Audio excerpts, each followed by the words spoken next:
That's an appropriate amount of response for Drew. Thank you. Sorry, Drew. Good evening, Grand Rapids, and welcome to NewsFlash. I'm your anchor, Fiona. And I'm your other anchor, Sean. And because you were all intently watching the Kendrick Lamar versus Drake beef, but for people who think that Kendrick Lamar and Drake don't make real music, whoop, hurry up. That would have been a lot funnier with the image. Here we go. There, oh, they are. I won't say who's who. JK, they're both Drake. We've got the world, national, and local news that you may have missed. You're welcome, Grand Rapids. This is NewsFlash. Ding dong. Our top story tonight, that's right, the honeymoon is over. Trump and Elon got into it on Twitter last week, and we all had a good laugh about it until some of us remembered that Trump's still president and Elon's still the richest man in the world, and neither of them give a shit about anything but themselves. So. Less fun. But hey, at least Elon supposedly confirmed that Trump was on the Epstein list, a thing we all definitely already knew. Oh. And also, we don't have to watch Elon try to look like a new stepdad trying too hard, even though we're kind of worried about where that bruise came from. Sure, it was your kid, yeah. Almost certainly didn't come from a National Guard person shooting him point blank with a rubber bullet.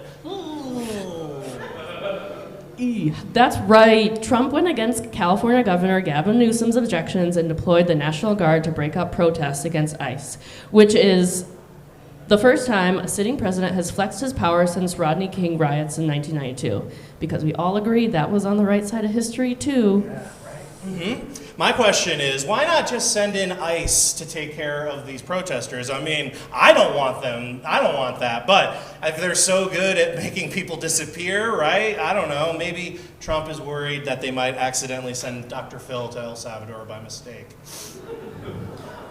Yeah, that's just a real thing. Yeah, this is true. Apparently, Dr. Phil and his camera crew were embedded with ICE officials and border czar Tom Homan in Chicago back in January, and before this LA operation, but not on the day, because one of the ICE agents told him to cash him outside. How about that?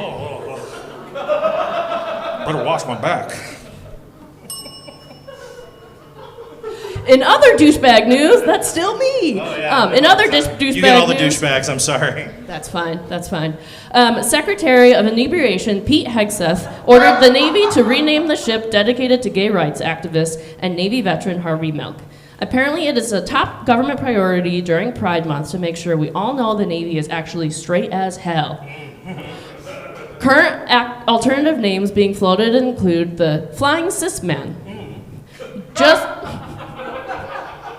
Just platonic friends of the Hunley, unless Hunley is a hot chick. Not friends of Dorothy, unless Dorothy is DTF. And USS definitely get ladies. Yeah, that's right. Trump also suggested last week that he might pardon the men convicted of plotting to kidnap Governor Gretchen Whitmer, as well as alleged sex criminal and confirmed freak Diddy, before he's even received a sentence. If that's not a damning enough admission of guilt, I don't know what is. In response, certainly nobody connected to Governor Whitmer or her team, released a heavily detailed, foolproof plot how to kidnap Trump.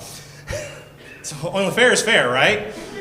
And also a mysterious order for 1,000 bottles of bronzer for what they're calling a Mar-a-Lago freak-off. I don't know what that could be.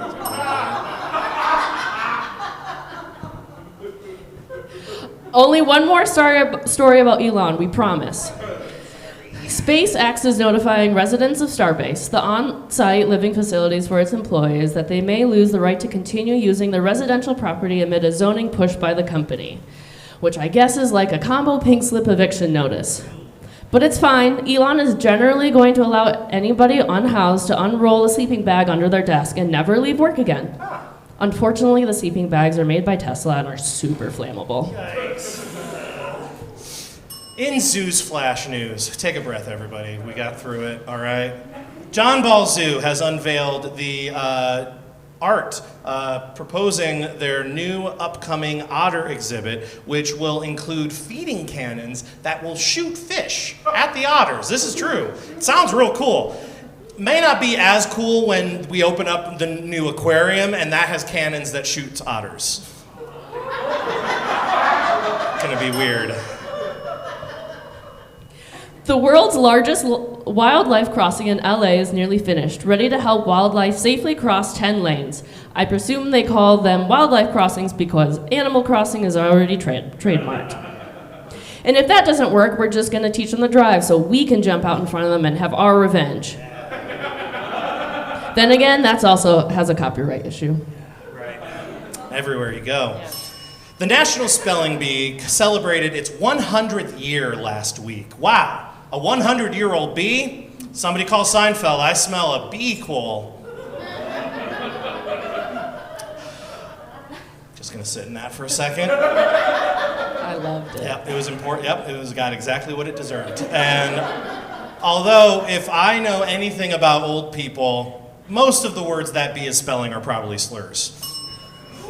True. These are racist. Yeah. One of Yellowstone's most visited attractions, the Biscuit Basin, has been ruled off limits for the entire summer after a violent explosion sent tourists running and destroyed most of the infrastructure. Scientists have brought in Pillsbury on the investigation because biscuits should only explode when you press a spoon on the line and roll. Everybody knows that. Speaking of mass-produced white bread,